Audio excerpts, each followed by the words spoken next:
हमारे 24 जवान जो होम गार्ड के हैं वो कोई हार्ट अटैक से, कोई डिप्रेशन से वो दुनिया छोड़ चुके हैं। 100 रुपये, 816, 13 रुपये एक दिन का, 16 रुपये, उसी में SIPF भी कटेगा। प्लस महीने में हमारा कोई रेस्ट नहीं होता, ना होली ना दिवाली। सर बोलना तो हर कोई चाहता है, आजकल जो बोलता है सीधा उसका काम, गवर्नमेंट का काम है जेल में। बट ये हम तो एक अपना फ्यूचर सिक्योर करने के लिए परमानेंट जॉब चाहते हैं।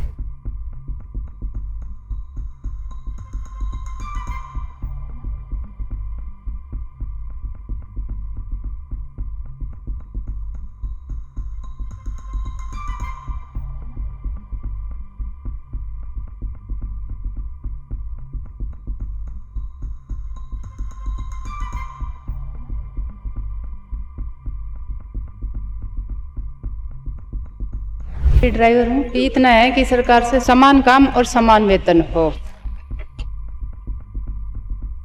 5 महीने से सैलरी नहीं मिल रही है। आपके सामने मैं पब्लिक की समस्याएं रखूंगा, अगर आप सॉल्व करना चाहें, आप भगवान आपको मौका दे तो आप इन बातों को ध्यान में रखिए please.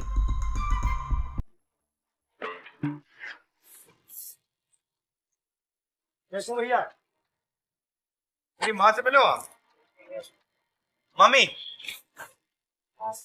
he was driving me in the Uber car. So now he's taking me to the bus stand for some other work. चलिए।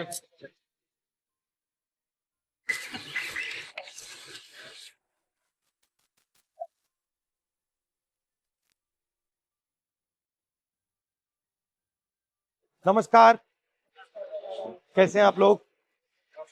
नमस्कार जी, नमस्कार। नमस्कार नमस्कार। बैठ जाओ यहाँ। आप कंडक्टर हो? आप ड्राइवर हो? कंडक्टर। आप ड्राइवर। आपका कितना बनता है? मैं परमानेंट सर 800 रुपये एक दिन का बनता है, उसी में SIPF दोनों कटता है, और जो रेस्ट बनता है उसको ही पैसे कटते हैं। मिलता भी नहीं है सर। आप ड्राइवर हो? 21,000 टोटल किलोमीटर के हिसाब से इनका। अच्छा, और कितने घंटे होता है काम? 8 घंटे। 8 घंटे होते हैं, बट अगर 1-2 घंटे ऊपर चलेगा तो उसका पैसा नहीं मिलेगा। नहीं सर, कच्चे हैं, सब कच्चे हैं। सब कच्चे हैं। तो आपको कितना पैसा मिलता है? कॉन्ट्रैक्टर को कितना मिलता है? सर कोई कॉन्ट्रैक्टर नहीं हमारे बीच में। हाँ। हम और DTC हैं, सीधा डायरेक्ट DTC। हाँ जी, बट हमारा 800 रुपये, 816, 13 रुपये एक दिन का, 16 रुपये, उसी में SIPF भी कटेगा।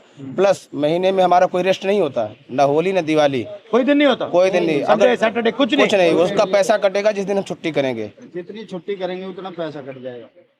अगर आपकी मदद की जाए तो क्या करा? हमें सर समान भत्ता किया चाहिए ताकि हम लोगों का भी गुजारा हो सके, बच्चों की भी देखरेख किया जा सके। 5 महीने से सैलरी नहीं मिल रही है। कहाँ से किराया दें, कहाँ से किताबें लाएं, कहाँ से ट्यूशन फीस दें, कहाँ से नहीं मिल रही? आप बस पे अभी नहीं चल रहे हो? बस में चल रहे साहब प्रॉपर। सैलरी कैसे नहीं मिल रही? देने नहीं गवर्नमेंट, सैलरी नहीं आ रही है। राज्य सरकार कह देती है सेंटर को, सेंटर सरकार कह देती है राज्य को। फंड रिलीज नहीं हुआ, ये नहीं हुआ, वो नहीं हुआ, और आगे से 2 महीने का और कह दिया, 2 महीने तक और नहीं मिले। जहाँ हाथ पैर मारने मार लो, जिस नेता के पास जाना चले जाओ, जो करना कर लो। अक्टूबर से पहले सैलरी नहीं मिलेगी, ये कह रहे अधिकारी। हमारे बच्चों के साथ ये हो रहा, अब नहीं भर्ती कर रहे, उनका भी भविष्य खराब करेंगे ये। मैं कंडक्टर DTC कर्मचारी हूँ। हम एक कॉन्ट्रैक्ट बेस पे हैं और हर साल कॉन्ट्रैक्ट रिन्यू होता है। वो भी ड्यूटी कम होती है तो उसे रिन्यू नहीं होने देंगे, फिर आप जाइए घर बैठिए। फिर बड़े मुश्किल से हमारे मतलब वो परमानेंट नहीं बनाना चाहते, हाँ जी सर, हमें पक्का किया जाए, हमें ये मांग है हमारी, या नहीं तो समान वेतन समान काम होना चाहिए हमारा। हम आपसे मांग यही कर रहे हैं बस सरकार से। जब तक शीला दीक्षित हमारी बहन जी थी, जब तक उन्होंने पक्का किया, उनके बाद हमारी कोई अभी तक सुनवाई नहीं, उन्होंने पक्का किया। लेकिन हमारा सवाल ये है सर कि नागरिकता हमारी पक्की तो नौकरी कच्ची क्यों? क्योंकि आज निजीकरण हो रहा है, सबसे ज्यादा निजीकरण कर रहे हैं लोग, और इस निजीकरण से हमारे बच्चों का क्या भविष्य रहेगा? आज पूरे DTC कर्मचारी हमारे बम की तरह भरे हुए हैं। हम उम्मीद उनसे रखते जो हमारी आवाज मुखर करे। सर पिछले 6 महीने से सैलरी नहीं है, और उस सैलरी का नतीजा ये है कि हमारे 24 जवान जो होम गार्ड के हैं वो कोई हार्ट अटैक से, कोई डिप्रेशन से वो दुनिया छोड़ चुके हैं। और हमारी समस्या ये है सर कि हमें हर 6 महीने के लिए हमारे को स्टैंड किया जाता है। ऑलरेडी हम ट्रेंड हैं, ट्रेनिंग के बावजूद हम भर्ती हुए थे होमगार्ड के अंदर, और उसके बावजूद अभी 10,285 आदमियों की भर्ती निकाली है, और हमें जनवरी तक का टाइम दिया गया कि अब इस उम्र में, जिसमें हमारी एज सबकी 50+ हो चुकी है, अब इस एज में हमें कोई ना तो सिक्योरिटी में नौकरी देगा, ना ही कोई और नौकरी हमें मिल पाएगी। मैं भी ड्राइवर हूँ, बस इतना है कि सरकार से समान काम और समान वेतन हो। मैंने बताओ, इनकी उम्र इतनी ज्यादा हो गई, अब ये क्या करेंगे? दूसरी नौकरी देखने के लायक भी नहीं छोड़ा इनको। बस यही है कि समान काम और समान वेतन हो। ये प्राइवेटाइजेशन जो हो रहा है इसका फायदा किसको मिल रहा है? इसका फायदा उद्योगपतियों को मिल रहा है, टॉप वालों को, उद्योगपतियों को मिल रहा है।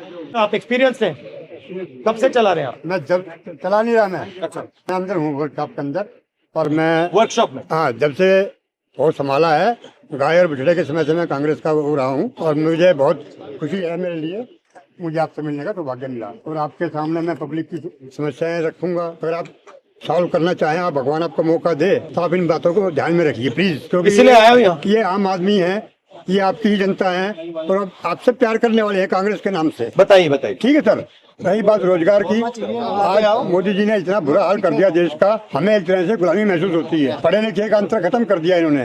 अनपढ़ मजदूर 18 से 20 हजार लेता है, पढ़ा लिखा 25 हजार लेता है। हम एक आम आदमी है जो पूरी जिंदगी नौकरी करने के बाद अपने बच्चों को एक अच्छी शिक्षा दिलवाते हैं कि बच्चा कहीं सेटल हो जाएगा, लेकिन अंत में उसको भी 30 हजार 35 हजार ही मिल पाते हैं। ये हमारे आम लोगों की समस्याएं हैं सर। सर बोलना तो हर कोई चाहता है, आजकल जो बोलता है सीधा उसका काम, गवर्नमेंट का काम है जेल में। डर फैला हुआ है। पब्लिक के दिलों में डर फैला हुआ है। आप लोग पैसा बचा पाते हो या बिल्कुल बिल्कुल नहीं सर, बिल्कुल नहीं। और अगर आप कहीं बस पे जाओ तो आपको पैसा देना पड़ता है या आपके पास पास होता है? आपके पास पास ऐसा कुछ नहीं है जो आप बस में फ्री जाओ। तो धन्यवाद आपका। नमस्कार ब्रदर, कैसे हो? तो अपने अपने बारे में बताओ, बच्चे कैसे हैं, क्या हो रहा है, फैमिली कैसी है, काम कैसा होता है? मेरी ड्यूटी 12:50 से स्टार्ट होती है। मैं यमुना पार से आता हूँ, पर हालांकि डिपो तो बहुत दूर पड़ता है। कैसे आते हो? मैं बस से ही ट्रेवल करता हूँ सर। जो हमारा कांटेक्ट है ना सर, उसमें दिक्कत, कांटेक्ट लेबर है एक तरीके से। अच्छा, हाँ जी, कॉन्ट्रैक्ट लेबर हो, कभी भी निकाल दिया जाता है? हाँ जी, 1 ईयर का कॉन्ट्रैक्ट होता है हमारा। हाँ जी, हर साल रिन्यू होता है सर। और आपका कॉन्ट्रैक्ट डीटीसी के साथ होता है या किसी बिचौले के साथ? नहीं, डीटीसी से डायरेक्ट। बट ये हम तो एक अपना फ्यूचर सिक्योर करने के लिए परमानेंट जॉब चाहते हैं। ये आपका श्रीनगर मार्केट होते हुए और ये सफदरजंग हॉस्पिटल होते हुए जाए। अच्छा लगा। आपका सब प्रोग्राम अभी क्या है? बस कंडक्टर से, बस ड्राइवर से बात कर रहा था मैं, देख रहा था इनकी मतलब मुश्किलें क्या है, प्रॉब्लम क्या है, थोड़ा समझना चाह रहा था। क्योंकि मैं पहले जो ट्रेन ड्राइवर्स थे उनसे मिला था, तो फिर बस ड्राइवर ने मुझे कहा कि बस ड्राइवर से भी आपको मिलना चाहिए, उनकी भी समस्या है। तो यहाँ पे इनकी पेमेंट की समस्या है, होम गार्ड की समस्या है, तो ये मैं थोड़ा समझने की कोशिश तो ये मास रीच तक पहुंचे। बस वही कि लोगों को पता लगे कि आप बस में बैठ रहे हो, मगर ड्राइवर को क्या करना पड़ता है, कितना पैसा मिलता है, कितनी मुश्किलें हैं, कंडक्टर को क्या भुगतना पड़ता है, फिर सिटीजन जो आ रहे हैं उनको क्या क्या, ये आइडिया। थैंक यू ब्रदर, धन्यवाद भैया, अच्छा लगा आपसे। ओके